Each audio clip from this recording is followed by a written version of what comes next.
नमस्कार. मॅक्स महाराष्ट्रामध्ये आपल्या सर्वांचं स्वागत. आत्ताची एक मोठी बातमी आहे. भाजपचे आमदार यांच्यावर एका महिलेने मोठ्या गंभीर आरोप केलेले आहेत. त्यांच्यामुळे मी आत्महत्येचा प्रयत्न करीत आहे अशा प्रकारचं सोशल मीडियावर त्यांनी पोस्ट केलेली आहे. मुंबईतली ही घटना आहे आणि एकूणच भाजप आमदारांच्या आणि स्थानिक अधिकाऱ्यांच्या त्रासामुळे आपण ही कृत्य करत असल्याची बातमी जी आहे ती आता मोठ्या प्रमाणावर व्हायरल होते. जुहू मधलं एक प्रकरण आहे आणि जागा बिल्डर याच्या वादामुळे ही आत्महत्या असल्याचं सांगण्यात येत आहे.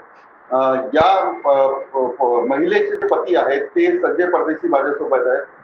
संजय जी, मेरी आवाज आपको सुनाई दे रही है? हाँ जी, बोलिए. संजय जी, आप अभी कहाँ हो और आपकी पत्नी की तबीयत कैसी है अभी? मैं अभी हॉस्पिटल में हूँ. मेरी पत्नी एकदम मेरे पीछे देख रहे हो आप. अभी उनको होश आ गया अभी. अच्छा, तो संजय जी क्या मसला है? एक एमएलए के ऊपर आप की पत्नी ने आरोप लगाया कि उनकी तकलीफ के वजह से ये सब करना पड़ रहा है. वीडियो भी वायरल हो गया है. सर, मैंने इसलिए आरोप लगाया क्योंकि 2014 से जब से वो जीत कर आया है, एमएलए बन के आया था, उसको हमने भी वोट दिया था, उसको जिताया था. लेकिन वो प्रॉपर्टी मैटर के अंदर जिस जगह पे हम लोग रहते हैं वो 10-11 एकड़ की जमीन है. जो 11 एकड़ की जमीन है उसके डिस्प्यूट के मामले में, क्योंकि BJP MLA Amit Satam builder Kiran Wani से उससे मिला हुआ है पूरी तरह से, और वो पिछले 7 सालों से हम लोगों को परेशान कर रहा है. कहाँ रहते हो आप? कितनी जमीन है और क्या मतलब मुझे पूरी तरह से समझाइए कि आपकी जमीन है यानी आपका घर वहाँ है, आप वहाँ रहते हो, आप क्या करना चाहते हो और आपको कैसे किस तरह से तकलीफ दे रहे हो? देखिए, ये जो मैंने आपको वीडियोस भेजे हैं हमारे यहाँ पे पूरे डेमोलेशन करके, ये संजय मानाजी कदम जो शिवसेना के जो विभाग प्रमुख है उसके साथ में हाथ मिला के, और जो लोकल पुलिस स्टेशन के शशिकांत माने और उनके साथ मिली भगत करके बिल्डर को फायदा पहुंचाने के लिए इन्होंने बिना नोटिस हमारे घर तोड़ दिए और 270 लोगों को घर से बेघर कर दिया. अच्छा, 270 लोगों को घर से बेघर कर दिया. हाँ, 270 लोग भी रहते हैं आपके साथ? हाँ, पूरे वहाँ पे जो लोग रहते थे वहाँ पे सारे के सारे घर तोड़ दिए इसने, और तोड़ने के बाद यहाँ पे बिल्डर ने कब्जा ले लिया. संजय कदम जो शिवसेना का है उसने और बिल्डर किरण वानी ने कब्जा ले लिया, और ये कब्जा दिलाने में जो काम किया हुआ है ये बीजेपी एमएलए अमित साटम ने किया हुआ है. और हमारे ऊपर झूठे केसेस करके हम लोग 2 महीने जेल में थे, मेरी पत्नी भी जेल में थी, और 54 डेज हम लोग जेल में थे. बिना कारण हम लोगों को कुछ झूठे केस में डाल के फंसा के हमें जेल में डालने के बाद डेमोलिशन करके कब्जा ले लिया पूरा.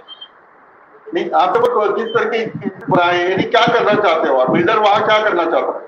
ये एसआरएस स्कीम है, डेवलप्ड है, कौन सी जमीन है? प्राइवेट लैंड है या किस तरह की लैंड है? देखिए, ये जो लैंड है ना, ये जिस लैंड के अंदर अपना ये किरण वानी बिल्डर ने फेक के अंदर 1996 के अंदर एसआरए को इसने पुटअप किया था, जिसके अंदर झंडे साहब और बीएमसी ने मिलके इनको 40,000 square 882 square metre land allot करी माणा के नाम से. और ये जो एसआरए जो बताता है बॉम्बे स्लम जो है वो कापासवाड़ी में है, वो मुंबई लिंक रोड के ऊपर 53 नंबर पे है, और जो हमारा प्लॉट है मुंबई नंबर 49 में है, ये जू में आता है. और ये इसके लिए हम लोगों ने इसको 2011 में एक पीआईएल डाली थी, जिसने हाईकोर्ट ने काम बंद करा दिया इनका, क्योंकि कभी ये वाले प्लॉट पे 1010 झोपड़े कभी थे ही नहीं, खाली जो हम लोग रह रहे हमारे लोगों के घर थे. हमने इनसे कोई एग्रीमेंट वगैरह कभी बनाया नहीं किरण वानी से हम लोगों ने. और इन्होंने बिल्डर के साथ इसका 20% का पार्टनरशिप था किरण वानी का, जब ये एमएलए बन के आया था. बिल्डर के साथ पार्टनरशिप है उनकी? हाँ जी, बिल्डर के साथ उनकी पार्टनरशिप है? आवाज नहीं आ रही, क्या बोल रहे सर आप? उनकी पार्टनरशिप बिल्डर के साथ है? आप कह रहे हैं कि उनकी पार्टनरशिप जो है वो बिल्डर के साथ है? हाँ जी, हाँ जी. वो बिल्डर जब ये मिस्टर अमित साटम जब ये कॉर्पोरेटर थे तब भी ये बिल्डर के साथ में वो वहाँ पे थे. आज ये जो बोलते हैं संस्था में वहाँ पे आवाज उठाते हैं, जब ये कॉर्पोरेटर, जब इनको पता नहीं था कि लैंड किसी और की है करके. और बीएमसी की ये लैंड है नहीं सर, क्योंकि बीएमसी 6/12 7/12 और प्रॉपर्टी कार्ड में कहीं पे भी नहीं है. जिससे मेरा अभी मैटर हाईकोर्ट में चल रहा है। हाईकोर्ट के अंदर भी इन्होंने अपना मालिक होने का दावा पेश नहीं किया, इन्होंने कोई पेपर प्रोड्यूस नहीं किया। ये जो डेमोलिशन किया है 29 जून को विदाउट ऑर्डर किया, और ये कोविड के पैंडेमिक ईयर में 144 की सेक्शन लगने होने के बाद भी सुप्रीम कोर्ट का ऑर्डर था कि 30 सितंबर तक यहाँ पे कोई डेमोलिशन पूरे हिंदुस्तान में नहीं होगा। लेकिन इनको मिसेस शशिकांत माने साहब ने बिल्डर से कम 2 से 3 करोड़ रुपए खाने के बाद हमारे पुलिस बंदोबस्त दिया। जो पुलिस बंदोबस्त देने की जो 22 मई 2 जून और 11 जून और 29 जून को दिया गया है, इसका मुझे लगता है कि डीसीपी और कमिश्नर को भी पता नहीं है, इसने अपने रिस्क के ऊपर दिया है। और शशिकांत माने जो साहब है वो जो सहार में थे, उनका वहाँ पे ट्रैक रिकॉर्ड बहुत बहुत बेकार है उनका। वो उनका काम ही यही है कि बिल्डर लोगों से साठगांठ करना और लोकल एमएलए और पॉलिटिकल से मिलके किसी की भी जगह को हत्या के। और यही सेम चीज संजय मानाजी कदम ने प्रेमनगर जो है इरला के अंदर, वहाँ पे भी 1200 झोपड़े तो तुड़वा के उनके 18 महीने का भाड़ा नहीं दिया इसने, संजय कदम ने मिलके। लेकिन इसके अंदर मुझे पूरा सा डाउट है कि इसने अनिल परब साहब जो है यहाँ के जो मंत्री शिवसेना के, ये इसके साथ संजय कदम के सर पे हाथ रखा हुआ उसने। लेकिन संजय जी ये बताइए कि डेमोलेशन कब हुआ ये? हाँ जी, ये डेमोलेशन कब हुआ है? डेमोलेशन इन लोगों ने किया एक डेमोलेशन जिस दिन हमें अरेस्ट किया था 11 जून को, मुझे, मेरी पत्नी को, मेरे भाई को। हाँ, वो तो उस दिन जो 353 का झूठा केस बना के हम लोग को 60 दिन के लिए अत्तरोड़ जेल में बंद कर दिया। और उसके बाद जब मेरी बेल रिजेक्ट हुई 28 जून को, तो 29 तारीख को इन लोगों ने बीएमसी के लोगों ने आके पूरा की पूरा घर बिना नोटिस के, बिना मेरा कोर्ट का स्टे है घर के ऊपर, मेरे ऑलरेडी जो हाई कोर्ट और सेशन कोर्ट के वहाँ पे इस प्रॉपर्टी के ऊपर 8 से 9 पिटीशन पेंडिंग पड़ी हुई है। 8 से 9 पेंडिंग पड़ी हाई कोर्ट में। इसके अंदर इनके पास कोई ऑर्डर नहीं था, मेरे पास मेरे स्ट्रक्चर्स के पूरे ऑर्डर थे। और आज भी 27 अक्टूबर तक की मेरे स्टेटस को मेंटेन है मेरे घरों की, लेकिन इन्होंने कोई देखा नहीं, कुछ नहीं। और मेरा डेमोलिशन करके ताबा बिल्डर के हाथ में दे दिया। अब वहाँ पे संजय महाराज जी कदम मेरे प्लॉट के ऊपर इलीगल घर बना रहा है और रेती का काला बाजार का धंधा चालू कर रहा है। और मेरे कोर्ट का स्टे होने के बाद मैं अपने घर में घर नहीं बना पा रहा, प्लॉट पे नहीं। अब मैं गया प्लॉट के ऊपर कल, तो परसों गया तो शशिकांत माने साहब ने हमारे ऊपर ही 354 का मेरे भाई पे केस बना दिया कि सिक्योरिटी के गार्ड के आपने चेस्ट पे हाथ लगाया करके।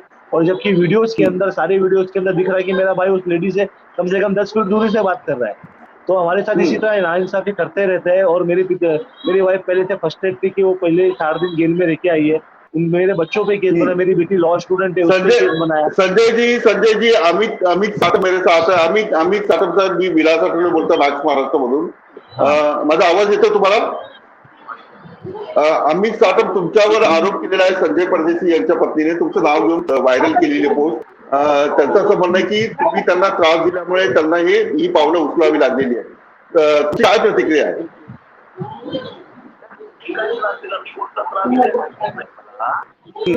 आणि त्यामुळे मी त्रास काय त्रास दिला सांगावं ना, काय त्रास दिला त्यामुळे हे सांगावं, त्याच्यानंतर स्पष्टीकरण काय माझं। ठीक है संजय जी अमित सातम कह रहे हैं कि क्या तकलीफ दी है आपको, आपने सुसाइड, आपकी पत्नी ने सुसाइड करने का ये सब किया है, आप उनसे अमित सातम से क्या तकलीफ है आपको? मैं अमित साटम से पूछना चाहता हूँ, जब से वो 2014 से एमएलए बन के आए, हमने भी तो उनको वोट दिया था ना, मोदी लहर में उनको वोट दिया था।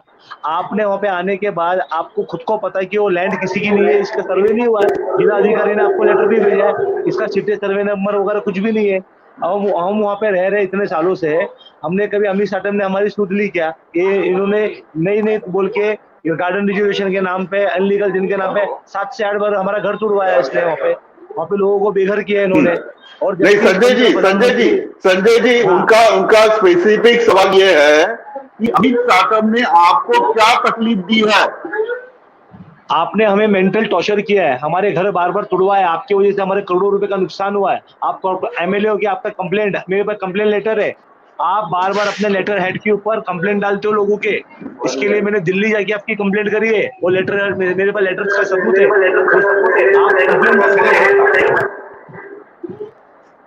आप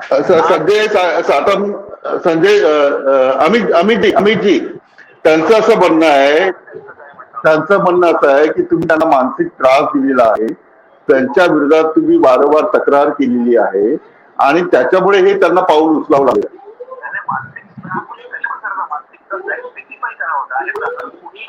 करत असेल आणि त्या अनधिकृत बांधकामाच्या विरुद्ध जर महानगरपालिका आणि पोलीस जर त्वरित कारवाई करत देतील तर आणि महानगरपालिका कोणतेही डॉक्युमेंट त्याशिवाय कोणतीही अशा प्रकारची कारवाई करत नाही, मी काही स्वतःहून काही कारवाई केली नाही किंवा मला तशा प्रकारची कोणती कारवाई करण्याचे अधिकारी नाही, कारवाई असते तर त्यांच्या त्या ठिकाणी जर महानगरपालिका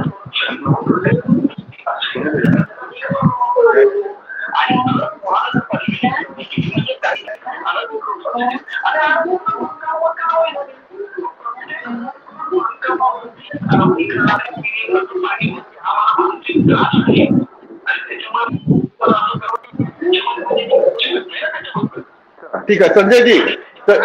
हाँ जी.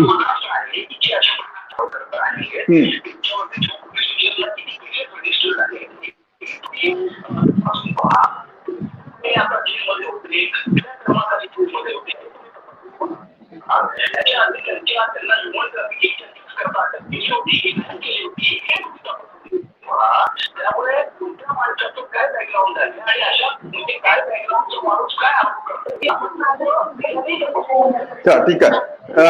संजय जी आपने थोड़ी अभी स्टार्टअप की बात वो कह रहे हैं कि क्या तकलीफ की है ये स्पेसिफिक आप बताओ. आप इलीगल आपने इलीगल काम किया है वो लीगली तरीके से उन्होंने तोड़ा है तो इलीगल आप काम करते हो, आपके ऊपर बहुत सारे केसेस जो पुलिस स्टेशन में है, क्या कहना है आपका?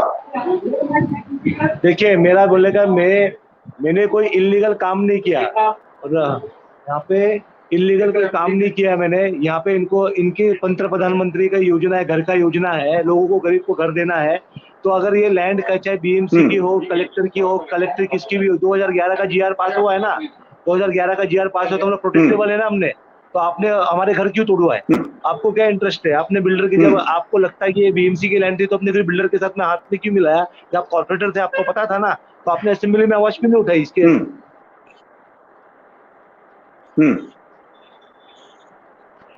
हाँ बोलिए संजय जी बोलिए. वहाँ पे सब लीगल तरीके से रह रहे थे और आप वहाँ पे एमएलए मौजूद थे. आप हमने एसआरए का पुटअप किया, हमने सब कुछ वहाँ पे डाल के रखा हुआ है और ये आपको मालूम है. तो फिर किरण हिमानी को अलॉटमेंट कैसे हो गया 10 एकड़ का? उसने भी तो 1000 का अनलीगल झोपड़े दिखाए ना, तो उसको झंडे साहब ने उनको 11 एकड़ लैंड अलॉटमेंट कैसे कर दी वहाँ पे? हाँ उनका एसआरए तो क्या रोल है? तो आपने क्या आवाज क्यों नहीं उठाई जब कॉर्पोरेटर थे जब? कॉर्पोरेट हाँ ठीक.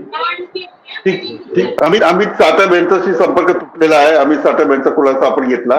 संजय परदेशी, ये अभी आपकी पत्नी की तबीयत ठीक है? पहले पत्नी की तबीयत ठीक आप करवाइए और जो भी लड़ाई है वो आपकी लड़ते रहेगी, लेकिन किसी भी इलीगल काम अगर आपने किया है तो आपके ऊपर जरूर कार्रवाई होगी. अगर उन्होंने गलत किया है तो उनके ऊपर जरूर कार्रवाई होगी, लेकिन किसी की आत्महत्या करके या सुसाइड के लिए नहीं हो सकता. बहुत बहुत धन्यवाद. आपने मॅक्स महाराज से बात की. भाजपचे आमदार अमित साटम आणि त्याचबरोबर संजय परदेशी यांनी जे नेते आहेत त्यांचंही नाव घेतलं, मंत्र्यांचं नाव घेतलं आणि एकूणच हा सगळा काय प्रकार आहे हे जाणून घेण्याचा मी प्रयत्न केला. मी इथेच थांबतो. आपलं पात्र मॅक्स महाराज.